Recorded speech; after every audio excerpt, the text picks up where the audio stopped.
스가랴 19장 4절부터 11절 말씀. 여호사밧은 예루살렘에서 살았습니다. 그는 브엘사바에서 에브라임 산지까지 다니면서 백성의 사는 모습을 살피고 그들의 조상의 여호와 하나님께로 돌아오게 했습니다. 여호사밧은 모든 땅에 재판관들을 세웠습니다. 그는 유다의 요새마다 재판관들을 세웠습니다. 여호사밧이 재판관들에게 말했습니다. 여러분은 백성을 위해 재판하는 것이 아니라 여호와를 위해 재판하는 것이요. 그러니 일을 할 때 조심해서 하시오. 여러분이 재판할 때 여호와께서 여러분과 함께 계실 것이요. 이제 여러분은 여호와를 두려워해야 하오. 우리 여호와 하나님께서는 모든 백성을 공평하게 다루기를 원하시며 뇌물을 받고 잘못 재판하는 것을 싫어하시오. 여호사밧은 예루살렘에서 레위 사람과 제사장과 이스라엘 각 집안의 지도자들을 재판관으로 세웠습니다. 그들은 여호와의 율법에 관한 일들을 결정하는 책임을 맡았습니다. 그리고 예루살렘에 사는 백성들 사이에서 일어나는 문제들을 해결해야 했습니다. 여호사밧이 그들에게 명령했습니다. 여러분은 언제나 마음을 다해 여호와를 섬겨야 하오. 여호와를 두려워해야 하오. 여러분은 살인이라든지 가르침, 명령, 규례 그리고 그 밖의 율법에 대해서 다루게 될 것이요. 각 성에 살고 있는 여러분의 백성들이 그것들에 관한 문제를 가지고 올 것이요. 그 모든 문제에 대해서 여러분은 백성에게 여호와께 죄를 짓지 말라고 경고해야 하오. 그렇지 않으면 여호와께서 여러분과 여러분의 백성에게 노하실 것이요. 그러나 백성에게 경고를 해주면 여러분의 죄는 없을 것이요. 여호와와 관계가 있는 모든 문제에 대해서는 대제사장 아마랴가 여러분의 우두머리가 될 것이요. 왕과 관계가 있는 모든 문제에 대해서는 유다 지파의 지도자 이스마엘의 아들 스바랴가 여러분의 우두머리가 될 것이요. 레위 사람들로 관리가 되어 여러분을 도울 것이요. 용기를 가지시오. 옳은 일을 하는 사람에게 여호와께서 함께 계시기를 바라오. 예후 선지자로부터 책망을 받은 여호사밧이요, 다시금 나라를 회복하기 위해서, 나라를 새롭게 하기 위해서 혼신의 힘을 다하고 있는 본문이 오늘의 본문입니다. 예후로부터 하나님의 뜻을 듣고 자신이 얼마나 교만했는지, 하나님을 의지하지 못했는지에 대한 그 죄악을 하나님을 회개하고 다시금 그 나라를 세우기 위한, 하나님이 원하시는 나라를 세우기 위한 그 여호사밧의 발걸음입니다. 오늘 4절 말씀해 보니까 그는 브엘세바에서 에브라임 산지까지 다니면서 백성들의 사는 모습을 살피고 그들 조상 여호와 하나님께로 돌아오게 했다라고 이야기합니다. 지금까지는 사실 원하지 않았었던 그 길랄 라못의 전쟁에 참여했다라는 것 자체가, 이 전쟁을 하면 누가 힘듭니까? 왕이 힘듭니까? 아니요, 백성들이 힘들죠. 백성들이 돌아보지 못했었던 이 여호사밧 왕의 연약함을 알고 이제 이 왕이 백성들을 돌아보기 시작하는 겁니다. 그래서 브엘세바에서 에브라임 산지까지 다니는 백성들의 모습을 살펴보면서 그들에게 오직 주님만을 따르고 여호와 하나님, 조상들이 여호와 하나님을 온전히 섬겼던 것처럼 너희들도 온전히 여호와 하나님만 섬길 수 있도록 그렇게 나라를 세워가고 있는, 그렇게 신앙을 바로잡아가고 있는 여호사밧의 모습을 볼 수 있습니다.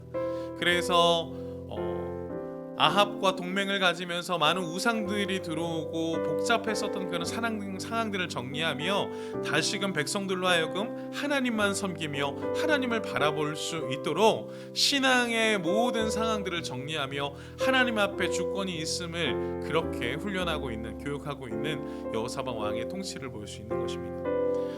그런 구체적인 그런 신앙의 회복 운동을 일으키기 위해 구체적인 사역들이 일어나기 시작합니다. 그러기 위해서 각 성읍에 재판관을 파송했다라고 오늘 본문에 설명하고 있습니다. 재판관을 세우는 이유는 더욱더 이 통치함에 있어서 정직과 더 공의를 세우기 위함인데요.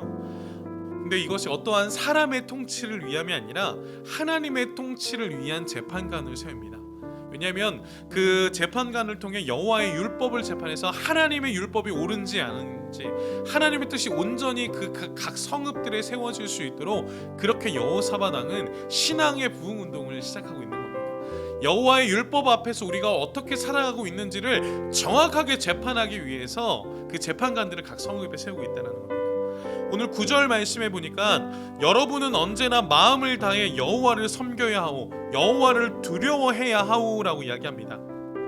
오직 바른 재판을 통해서 백성들로 하여금 하나님을 경외하기 위한, 하나님만을 바라보게 하기 위한, 이 땅의 왕은 오직 하나님밖에 없음을 고백하기 위한 그러한 목적 속에 또 하나님을 섬기는 나라로서 하나님께 선택된 백성으로서 다시금 회복하기 위한 그런 영적 부흥 운동을 시작하고 있는 것입니다.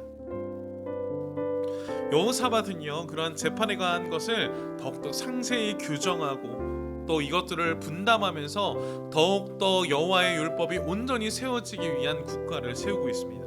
그래서 유다 백성들로 하여금 철저하게 하나님을 섬기며 경외하며 하나님의 뜻 가운데 살아가는 백성들로서 내가 정말 잘 살아가고 있는지에 대한 질서를 세우기 위한 재판관을 계속적으로 세우고 있는 모습을 보게 됩니다. 여호사밧의 이름이 무엇인지 아십니까? 바로 하나님께서 다스리다라는 겁니다. 그 여호사밧의 이름처럼 비록 중간중간에 실수는 있었지만 하나님께서 다스리는 나라, 하나님께서 세우시는 그 유다 백성, 약속된 백성, 하나님의 백성을 세우기 위해서 여호사밧은 끊임없이 최선을 다해 이 영적인 사역들을 하고 있는 모습을 볼 수 있습니다.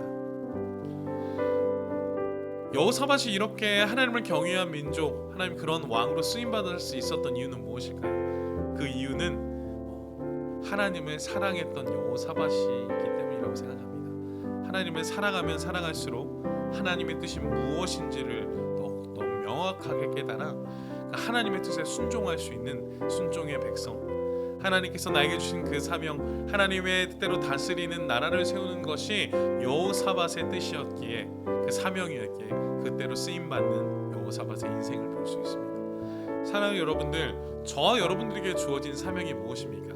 우리는 어떤 길로 나아가야 합니까? 그 뜻을 세상의 질서에서, 나의 욕망에서 찾지 마시고 오늘도 하나님의 말씀 앞에 서 있는 저와 여러분들이 하나님의 뜻 가운데서 나를 향한 하나님의 계획과 뜻이 무엇일지를 찾게 되는 저와 여러분들의 삶이 되기를 간절히 축복합니다.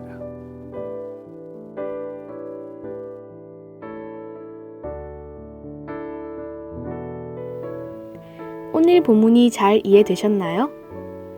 말씀을 천천히 다시 묵상해 보시고 질문에 대답해 보아요. 첫 번째, 본문에서 하나님은 어떤 분이신가요? 제목을 정하듯 한 문장으로 정리해 보세요. 두 번째, 느낀 점을 적어 봅시다. 본문에서 느낀 점을 자유롭게 적어 주세요. 세 번째, 적용을 구체적으로 해봅시다. 다짐이 아니라 실천 가능한 삶의 적용을 구체적으로 적어보세요. 네 번째, 기도 제목을 적고 기도해요. 묵상을 통해 삶의 변화를 위한 기도 제목을 적어보세요. 오늘도 말씀과 함께 하루를 시작하고 마무리하는 말씀의 세대가 되어요. 예수로 차지 10미닛이었습니다. 감사합니다.